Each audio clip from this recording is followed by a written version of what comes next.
ஓம் நம சிவாய. சிவாய நம, வய நமசி, யநம சிவ, நம சிவாய, மசிவயன.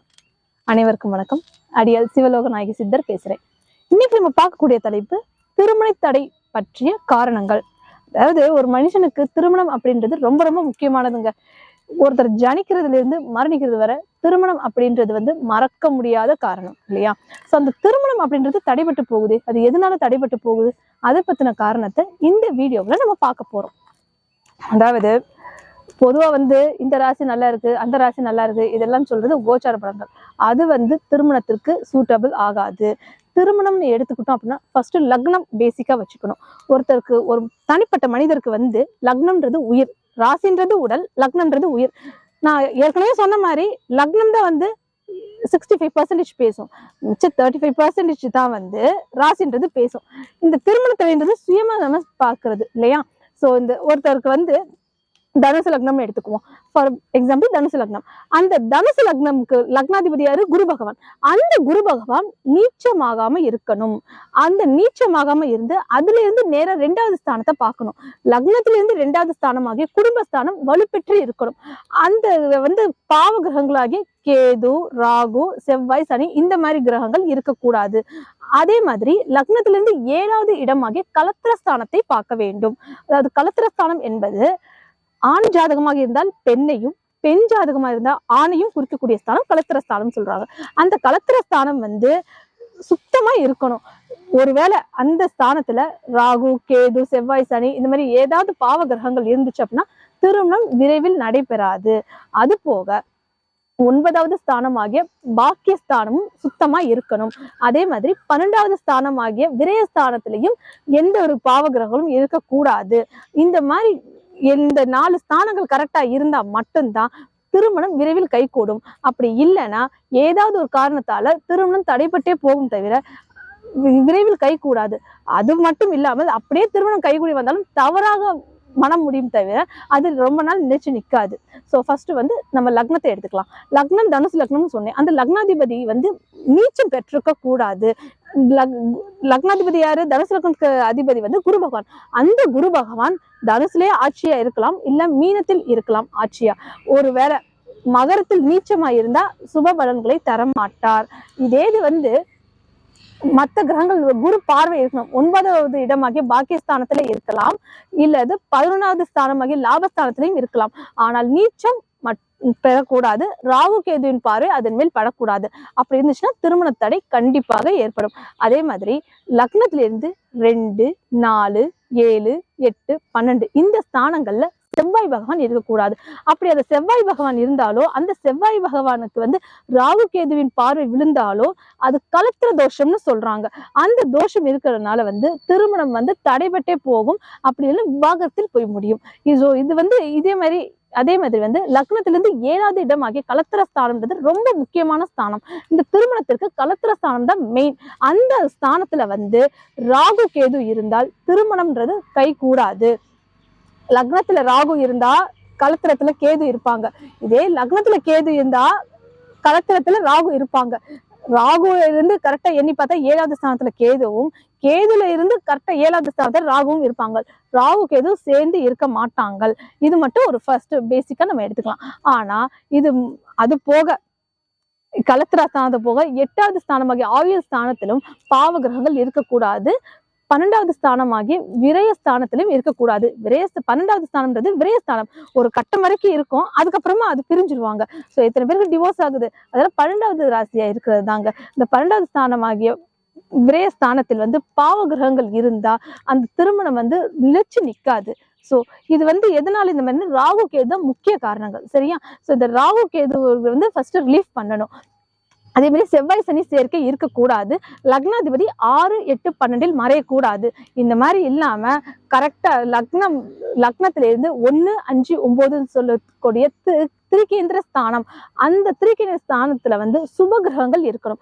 அப்படி இருந்தால் திருமணம் கைகூடும். அப்படி இல்லாத பட்சத்துல இந்த செவ்வாய், சனி, ராகு, கேது இந்த மாதிரி கிரகங்கள், அசுப கிரகங்களோட பார்வை நீங்கிறதுக்காக தோஷம், இது தோஷம்னு சொல்லுவாங்க.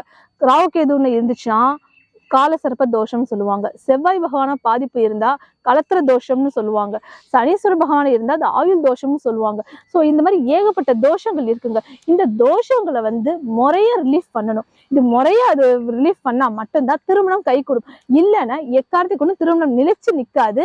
திருமணம் கைகூடி வந்தாலும் தள்ளி போகும், இல்லைன்னா விவாகரத்தில் கொண்டு போய் முடிச்சிடும். ஸோ அதனால வந்து திருமணத்துக்கு முன்னாலேயே இந்த தோஷத்தை நிவர்த்தி பண்ணாதான் திருமணம் முறையாகவும் சரியாகவும் நடக்கும்ன்றதை நான் சொல்லிக்கிறேன். சோ இந்த தோஷத்தை எப்படி நிவர்த்தி பண்ணலாம், இந்த ராகு கேதுவை வந்து எப்படி நம்ம ரிலீஃப் பண்ணலாம். ராகு கேதுவுக்கு வந்து உருவம் கிடையாது, நிழல்கிரகங்கள்னு ஏற்கனவே சொல்லியிருந்தேன். சோ அந்த மாதிரி அந்த நிழலை வந்து எடுக்கணும். நிழல் விலகினாத்தானே, அந்த இருள் விலகினாத்தானே ஒளின்றது நமக்கு கிடைக்கும். சோ அந்த நிழல் விலக வைக்கணும். அதே மாதிரி செவ்வாய் சனி பார்வை வந்து குரூர பார்வை கருணை பார்வையை மாத்தணும். கிரகங்களுக்கு 2 வகையான பார்வை இருக்குது, குரூர பார்வை கருணை பார்வைன்னு. குரூரமா பாக்குறதுனாலதான் வந்து நமக்கு இந்த மாதிரி தோஷங்கள் சாபங்கள் இந்த மாதிரிலாம் ஏற்படுது. இது வந்து முன்னோர்களை பேஸ் பண்ணி வைக்கிறது, பஞ்சமகா பாதங்கள்னு சொல்லுவாங்க, அதை பேஸ் பண்ணி வர்றது. சோ இந்த குரூர பார்வையில இருந்து கருணை பார்வையை மாத்தணும். அதுக்கு ஒரு சில பரிகாரங்கள் செஞ்சுதான் ஆகணும். தோஷம்னு ஒண்ணு இருந்தா யோகம்னு ஒண்ணு இருக்கத்தான் செய்யும். அது நம்ம தான் முறையா செய்யணும். அந்த தோஷத்தை எப்படி நிவர்த்தி பண்றது, அந்த தோஷத்துக்கான பரிகாரங்கள் என்ன, ராகு கேதுக்கான பரிகாரங்கள் என்ன, செவ்வாய்க்குரிய பரிகாரங்கள் என்ன, சனீஸ்வரனுக்குரிய பரிகாரங்கள் என்ன, இதுக்கான எல்லா பரிகாரத்தையும் சிவகுருநாத சித்த சுவாமிகள் விளக்கம் அளிப்பார். இப்பொழுது திருமண தடை பற்றிய காரணத்தை நான் கூறினேன். ஆனால் இப்ப சிவகுருநாத நமசிவாய சுவாமிகள் வந்து இந்த தோஷத்துக்கான விளக்கத்தை அளிப்பார். இந்த தோஷம் எப்படி பரிகாரம் செய்வது அப்படின்றது விளக்கத்தை குருநாதர் அளிப்பார். குருநாதரை இப்போது சந்திக்கலாம். வணக்கம் குருஜி. ஓம் நமச்சிவாய. குருஜி, திருமண தடை பற்றிய காரணங்கள் அப்படின்ற இந்த வீடியோல வந்து நிறைய பேர் ஏகப்பட்ட டவுட்ஸ் கேட்டுட்டு இருக்காங்க. அதுக்கான காரணத்தை நான் சொல்லிட்டேன். ஆனா அந்த தோஷத்தை வந்து எப்படி நிவர்த்தி பண்றது, அந்த திருமணத்தை எப்படி கை கூட வைக்கிறது அப்படின்றதுக்கு விளக்கத்தை நீங்க சொல்லுங்க குருஜி. ஓம் நமச்சிவாய. வணக்கம் நமச்சிவாயம். என்னாருடைய சிவனையை போற்றி, எந்நாட்டவருக்கும் இறைவா போற்றி. சடையாய் எனுமால் சரணி எனுமால் விடையாய் எனுமால் வருவா வலுமால் மதையார் குவளை மலரும் மருகள் உடையாய் இதகமோ உள்மொழிவே என்னும் தேவார பதிகத்தினுடைய அருக்கடாச்ச சக்தி திருமணத்திற்கான தேவார பதிகத்தினுடைய அடியை தொடங்கி ஆன்மீக பக்தர்களுக்கும் ஆன்மீக அன்பர்களுக்காகவும் தோஷ பரிகார நிவர்த்தியினுடைய விளக்கத்தை எளிமையாக சொல்ல கடமைப்பட்டிருக்கிறேன். பல ஆன்மீக பக்தர்கள் தோஷ நிவர்த்தி என்று ஒவ்வொருவரும் ஒவ்வொரு வகையாக சொல்கிறார்களே, இது உண்மைதானா, இது போலிதானா, இல்லை பொய்யா என்று பல சந்தேகங்களுடன் பல மாதிரி ஆன்மீக பக்தர்கள் கேட்கிறார்கள். கண்டிப்பாக நன்மை என்று இருந்தால் ஒரு தீமை ஒன்று உடனே நம்மை வந்து கொண்டே இருக்கும். தீமை வரும்போது தீமையே வந்து கொண்டிருக்கிறாது. அதற்கு உண்டான நன்மையையும் நமக்கு கிடைக்கும் ஆற்றலை நாம் தெய்வத்தினுடைய அனுகிரகத்தாலும் நம்மளுடைய ஒழுக்கமான நடவடிக்கையாலும் அதை நம்மால் பெற முடியும். தோஷம் என்பது பல பேர் கேட்டுக்கொண்டிருக்கிறார். தோஷம் என்றால் என்னவென்று எங்களுக்கு ஒரு சாதாரண மக்களுக்கு புரியும் அளவுக்கு சொல்ல வேண்டும் என்று பல ஆயிரக்கணக்கான ஆன்மீக பக்தர்கள் பல பல ஆன்மீகவாதிகளும் கேட்டுக்கொண்டிருக்கிறார்கள். சுருக்கமாக சொல்ல போனால் இப்பொழுது நாம் ஒரு விளக்கை ஏற்றி வைத்திருக்கிறோம். அந்த விளக்கிற்கு முன்னால் நாம் ஒரு திரையை போட்டுவிட்டால் அந்த பக்கம் உள்ள விளக்கினுடைய வெளிச்சம் நமக்கு தெரியாது. அதே போல் அந்த திரையை விளக்கினால்தான் நாம் எதிரே நின்று விளக்கை பார்க்கும் பொழுது அந்த விளக்கினுடைய வெளிச்சம் தெரியும். ஆகவே அந்த திரை என்னும் ஒரு தோஷத்தை நிவர்த்தி பண்ணும் போது நாம் ஒரு எரியக்கூடிய தெய்வத்தின் ஆற்றலை விளக்கினுடைய சக்தியை, அந்த ஒளியினுடைய சக்தியை நாம் காண முடிகிறது. அதுபோல் இப்பொழுது மழை வருகிறது. நாம் நினையாமல் நம் உடம்பு நினையாமல் வீடு போய் சேர வேண்டும். அதற்கு என்ன செய்வது? ஒரு குடையை பிடிக்கிறோம். குடையை பிடித்து கொண்டு நாம் நினையாமல் வீடு போய் நல்லபடியான முறையில சேர்ந்து விடுகிறோம். அதே போல் குடையை பிடித்தால் நாம் மலையில இணையாமல் செல்வது போல் இந்த தோஷத்தை நிவர்த்தி செய்தால் நம் வாழ்க்கையில் எந்த ஒரு மனக்கசப்பும் இல்லாமல் நம்முடைய வாழ்க்கை நல்லபடியான முறையிலே ஒரு ஆன்மீகமான முறையிலே ஒரு வலிமையான முறையிலே செல்லும் என்பது தத்துவம். அதே போல் ஒரு எலக்ட்ரிக் வேலை செய்பவர் ஒரு எலக்ட்ரிக் வேலை செய்து கொண்டிருக்கிறார். கரண்டிலே வேலை செய்யும் பொழுது அவர் கையிலே கையுறை அணிந்து கொள்கிறார். கையுறை அணிந்து கொள்ளும் பொழுது அது எலக்ட்ரிக் ஷாக் அடித்தாலும் நமக்கு அதை வேலை செய்வதற்கு அந்த பாதிப்பு ஏற்படுவதில்லை. அதுபோன்று நாம் எப்படி எலக்ட்ரிக் வேலை செய்பவர் அந்த கரண்டினுடைய ஆபத்திலிருந்து தப்பிப்பதற்கு கையுறை அணிந்து வேலை செய்கிறாரோ, அதுபோல் நாம் செய்யக்கூடிய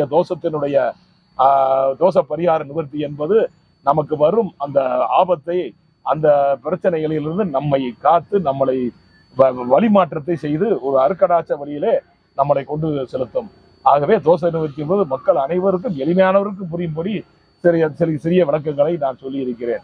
மற்றபடி ஜாதக ரீதியாக தோஷம் என்பது என்னுடைய அடியனுடைய சீடர் சர்க்குரு நாயகி சிவலோக நாயகி சாமிகள் சொன்னது போல் ஒவ்வொரு தோஷமும் கண்டிப்பாக ஜாதக ரீதியாக முறையாக ஜாதகம் சரியான முறை எழுதி அதை நாம் தேவப்பிரசன்னம் போடும்போது அதை கணிக்கும் போது அனைத்து தோஷ பிரச்சனைகளும் அதில் உள்ள நன்மை தீமை தெரிந்துவிடும். அப்படி தெரியும் போது அதில் பிரச்சனை இருக்கு. இன்றைய காலகட்டத்திலே ஆண்களுக்கு பெண் வரன் கிடைப்பதும் பெண்களுக்கு ஆண் வரன் கிடைப்பதும் மிகவும் அரிதாக இருக்கிறது.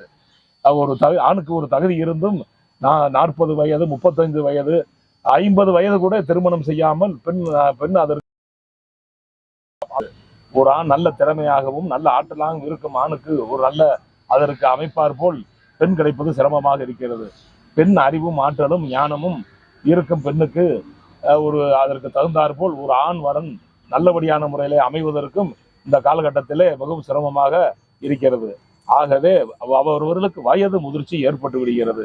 எனவே இந்த காலகட்டத்திலே அதனுடைய ஜாதகத்தை நல்லபடியான முறையிலே சித்தருடைய அருள்வாக்கால் நல்லபடியான முறையிலே கணித்து சித்தருடைய அருள்வாக்கால் நல்லபடியான முறையில கணித்து அதில் என்ன குறைகள் இருக்கிறது, என்ன நிறைகள் இருக்கிறது, ஏன் இந்த தடைபடுகிறது, என்ன காரணம் என்பதை தீர்க்கமாக என் அரியனுடைய குருநாதன் திரு அண்ணாமலையார் அருட்கடாட்சத்தால் அதை ஆராய்ந்து அந்த தோஷ நிவர்த்திகளை சரிவர செய்து கொண்டு இன்று நூற்றுக்கணக்கானவர்கள் வயதாகியும் திருமணம் ஆகாதவருக்கு நல்லபடியான முறையிலே வாக்கு சக்தியுடன் நல்லபடியான முறையிலே அந்த பரிகாரத்தை நிவர்த்தி செய்து இன்று திருமணம் அடைந்து அவரவர்கள் இன்று திருமணமாகி நல்லபடியான முறை குழந்தைகளெல்லாம் பெற்று நல்லபடியான முறையிலே ஒரு சந்தோஷமான வாழ்க்கையிலே இன்று இருந்து கொண்டிருக்கிறார்கள்.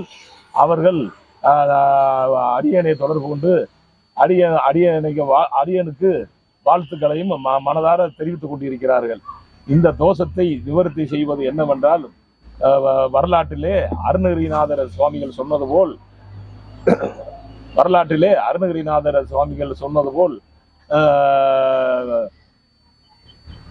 ஓடிக்கிட்டு இருக்கா இல்ல நீங்க கட் பண்ணுங்க, திருப்பி அதுல ஜாயின் பண்ணுங்க.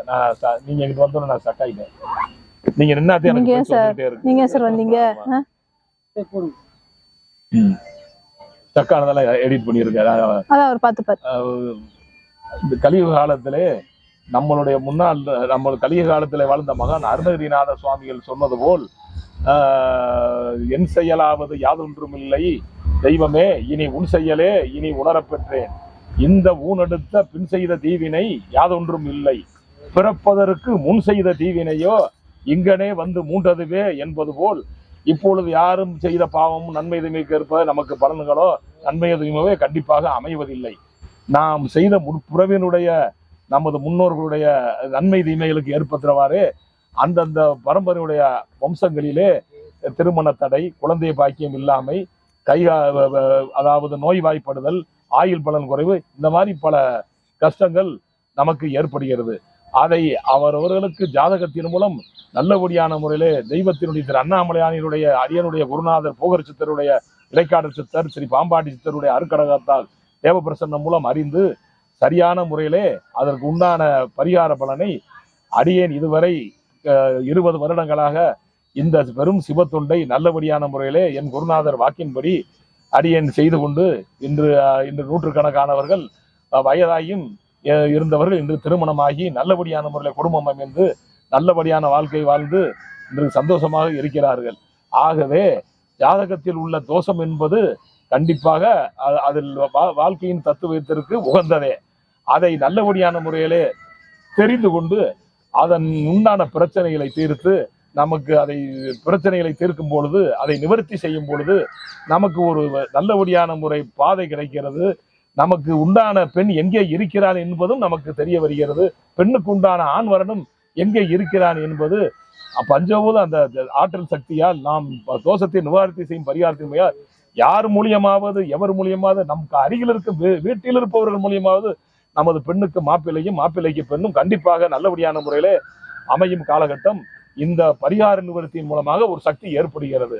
ஆகவே இந்த வயதாகியும் திருமணம் நடக்காதவர்கள், ஆணுக்கு பெண் கிடைக்காதவர்கள், பெண்ணுக்கு ஆண் கிடைக்காதவர்கள், பல இந்த மாதிரியான ஒரு சூழ்நிலை உள்ளவர்கள் அடியனை தொடர்பு கொண்டு கீழே உள்ள நம்பருக்கு அடியனை தொடர்பு கொண்டு மற்ற ஜாதகத்தை அனுப்பி வைத்து அதை தெரிந்து கொண்டு அதனுடைய பரிகார பலன்களை நல்லபடியாக செய்து நல்லபடியான முறையில் திருமண வாழ்க்கையில் நல்லபடியான முறையிலும் மற்றபடி அதாவது வேலை வாய்ப்பு படிப்பு ஞானம் அனைத்திற்கும் உண்டான தீர்வை பெறலாம் என்பது அடியனுடைய குருநாதர் அண்ணாமலையான் சரி அருணாச்சலத்தின் அருள்வாக்கு. என் குருநாதன் சரி போகர் சித்தர் சரி இறைக்காட சித்தர் சரி பாம்பாட்டி சித்தர் அருக்கடாச்சத்தால் மக்கள் அனைவருக்கும் நல்லபடியான முறையிலே ஆன்மீக தொண்டு செய்வதே இந்த சிவகுருநாத சித்தருடைய கடையாய கடமையும் அன்னதான தொண்டு செய்வதையே 25 வருடங்களாக லட்சியமாகவும் நான் அடியேன் கொண்டிருக்கிறேன்.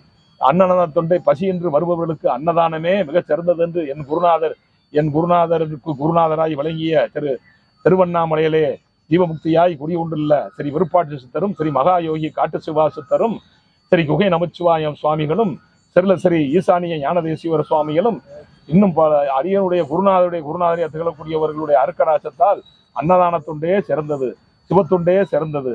பக்தி பெருகட்டும், அமைதி பெருகட்டும், உழைப்பு பெருகட்டும் என்று குருநாதர் சொன்னது போல் மக்கள் அனைவரும் நோய் நொடி இல்லாமல் இந்த தேசத்திற்கான நன்மைகளை செய்தும் தன் குடும்பத்திற்கான நன்மைகளுக்காக உழைத்தும் நல்லபடியான முறையிலே அவரவர் திறமைக்கு என்ன இருக்கிறதோ அந்த அடிப்படையிலேயே நல்லபடியான முறையிலே இருந்து சிறந்து விளங்கி ஆன்மீக பக்தியுடன் குடும்ப வாழ்க்கையிலே சிறப்பாக இருக்க வேண்டும் என்பதே சித்தர் சிவகுருநாதரினுடைய நமச்சிவாய சுவாமியினுடைய தலையாய கடமை. அதை 25 வருடங்களாக மிகவும் பக்தியோடும் மிகவும் என் குருநாதருடைய அருள்வாக்கோடும் செய்து கொண்டிருக்கிறேன். ஓம் நமச்சிவாயா. திருச்சிற்றம்பலம், திருநீலகண்டம், தில்லை சிதம்பரம். ஓம் நமச்சிவாயா. இந்த நேர்களே, இன்னைக்கு குருநாதர் கொடுத்த விளக்கம் அனைவருக்கும் பயனுள்ளதா இருக்கும்னு நாங்க எல்லாரும் நம்புறோம். இதை பத்தி வேற ஏதாவது விளக்கம் தேவைப்பட்டுச்சு அப்படின்னா ஸ்கிரீன்ல தெரியல இந்த நம்பருக்கு கால் பண்ணீங்கன்னா உங்களுக்கு தேவையான விளக்கத்தை பெற்றுக்கொள்ளலாம். குருநாதர் இந்த மாதிரி ஏகப்பட்ட பரிகாரம் செஞ்சு எல்லாருக்கும் நல்ல வரன் கழித்து மன வாழ்க்கை நல்லவராக அமைவதற்கு வல்லவர் என்பதை தெரிவித்துக் கொள்கிறேன். வேற ஏதாவது டீடைல்ஸ் தேவைப்பட்டுச்சு அப்படின்னா ஸ்கிரீன்ல தெரிய நம்பருக்கு கால் பண்ணுங்க, தேவையான விளக்கத்தை பெற்றுக்கொள்ளலாம். இப்படிக்கு சிவலோக நாயகி சித்தர். ஓம் நம சிவாய. சிவாய நம. ஓம்.